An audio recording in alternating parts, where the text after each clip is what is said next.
Hello and welcome back to my channel, and today we're going to be taking a look at this 1980s BMW E30 3 Series. This particular model is the two-door coupe 316i, or is it? And we're going to take a walk around tour, start up and have a look at the car. So stay tuned for this video.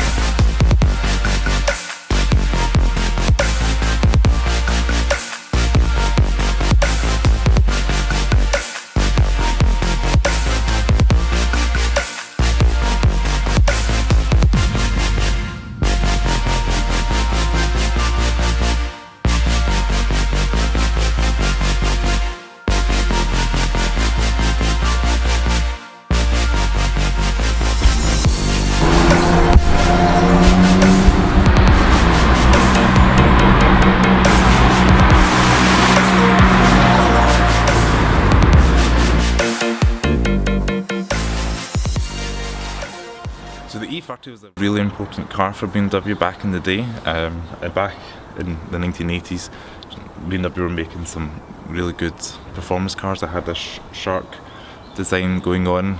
All the cars had this kind of angular front. So I'll take a quick look at the front here. They've got that kind of pinch forward nose, things like the 5 Series, 7 Series and 6 Series at the time. This 3 Series was the entry point into the BMW lineup. Previously, BMW had been making compact, simple kind of cars, like if you think back to the BMW Isetta from 20 years prior.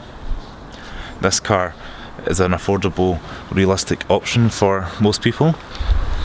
So the E30 was one of those cars that just instant legendary status. Right now these cars are selling like hotcakes. They're really popular, people are loving the E30 kind of design, just the kind of simplicity of it, easy to mod. People have taken them rallying, people restore them like this one. So many things you can do to BMW and relive the 80s, I guess. Troye Sivan sang 1999, Calvin Harris saying it was better in the 80s. They started off with the 316i, which this body style is, and they worked their way up to the M3 that we'll know and love and cherish. So the E30 is no different from other BMWs of the time period. We've got the quad headlights. We've got the Tiger Shark grille at the front with the kind of two small kidney grills. A simpler design compared to nowadays wheel size kidney grills. We've got that lovely squared off edge. Everything's very geometric. This particular car's got coach lines at the bodywork. We've got 15-inch BBS alloy wheels. This car has had the brakes replaced, so it's on braking discs instead of drums.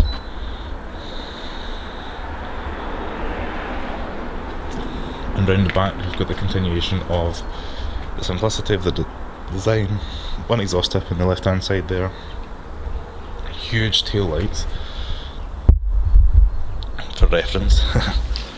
And there's my hand, and it's probably almost free hands width for the tail lights. We're over to the boot of the car. You push the button just underneath the BMW badge, pop that in. You've got huge boot space.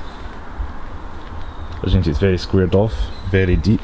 Owner's told me you can get his drum kit in here, and that kind of demonstrates the size of this boot. It is pretty deep. The only thing I'd be careful of is the dimensions of the opening and the high lip if you've got something heavy, but apart from that, pretty decent boot.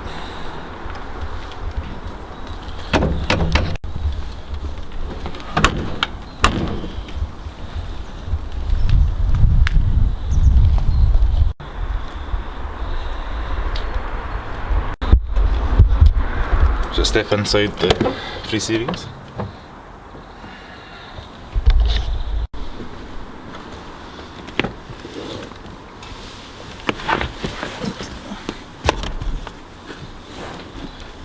So seat folded back, plenty of room in the rear. I've got just enough knee room, just enough headroom.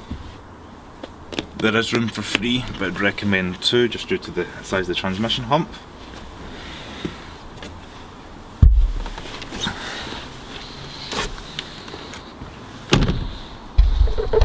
So you join me inside the BMW 3 Series.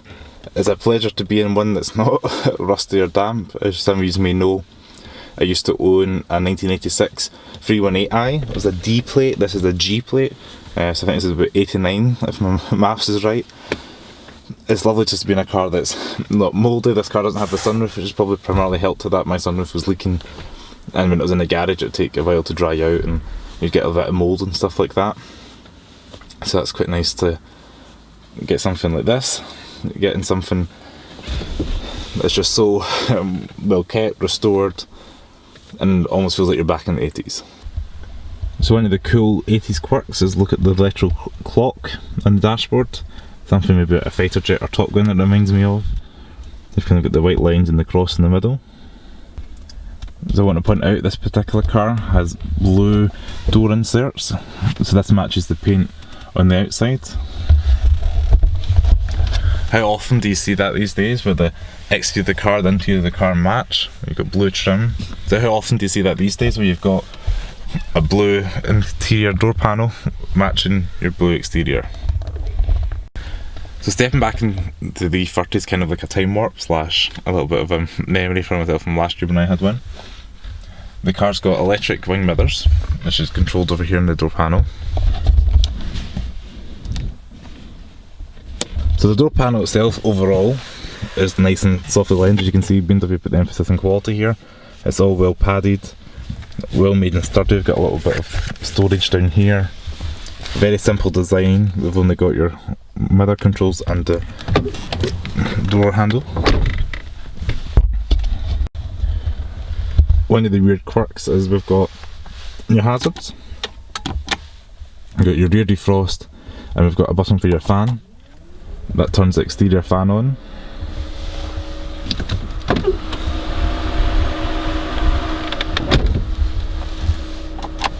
It's not every day you see that. We've got an aftermarket radio. This particular one's a Sony. Down below that we've got your old-fashioned blue to red temperature control. I think that's really cool to see. Very simple, nothing digital, just if you want it hot, turn to red. Want it cold, Arctic blue.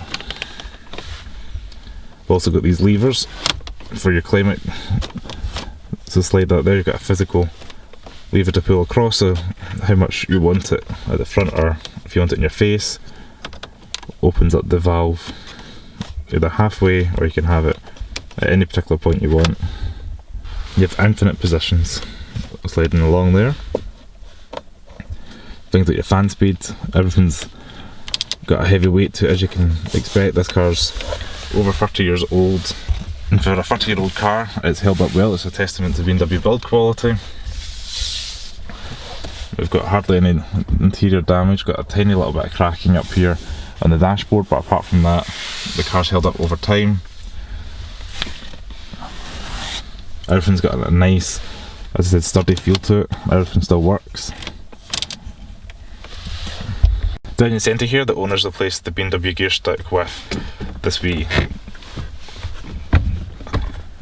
lever, and the clutch has got a nice heavy weight to it. So back in the 80s, this car did come with electric windows as an option. My particular one had manual winders, so this is where you'd increase and decrease the window height. They've also got a button to lock out the windows, so you want to be, no, I don't fancy using my electric windows, you push that button. So these BMW seats are very comfortable and supportive. I think the grey goes really well with the navy blue exterior. We've got a little bit of thigh support down here as well. So I think the grey really sets off the blue paint in this car. It's a really nice colour combination. BMW have thought of little details, as if you want to slide that forward, the passenger seat forward for your rear passengers, you can do so with a lever at both sides. You just simply pull that up and slide forward, and that allows your passengers to exit into the back. As I mentioned, there's enough room for 3 abreast there. Well, there is 3 seat belts, but ideally it's probably better suited for 2, and use that armrest for some comfort. So the seat adjustments are on the side here. We've got your raising, lowering on the side and levers, and we've got at the front here we've got a rotating knob that allows you to increase the thigh support. Just twist it anti-clockwise to decrease it. Got a manual handbrake, which is nice to see. Back in the 80s there was no electronic handbrakes. Got a huge glove box, which nowadays, as you know if you've seen my other videos, they get smaller and smaller because you've got your fuse box and things in the way. It's a decent size. The BMW's air vents are almost comical in terms of how much rotation and adjustability you get. They're not fixed, you've got nice heavy weight to the buttons to turn the fan open and close. So you've got a 3-spoke BMW steering wheel, very simple design. We've got indicators on the left, wipers on the right. Your lighting controls on the right hand side, so pull out once for side lights, pull all the way back for full beam.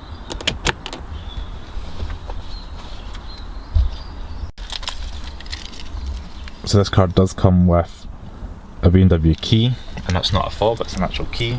Slots in to the dashboard.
So I'll leave a link in the description below on a video I've done previously on my 1986 red BMW E30 if you want to check that out. You can even do a side by side comparison and compare the condition of that one versus this one. This one's a very minimum rust. We've got a well kept interior, it smells fresh, and the main thing is it's MOT and roadworthy. Just want to say thanks very much for watching Glasgow. Hopefully you enjoyed the E30 video. Please give it a thumbs up, share with your friends, and don't forget to subscribe to Cars Glasgow below. And I'll see you in the next video. Ciao!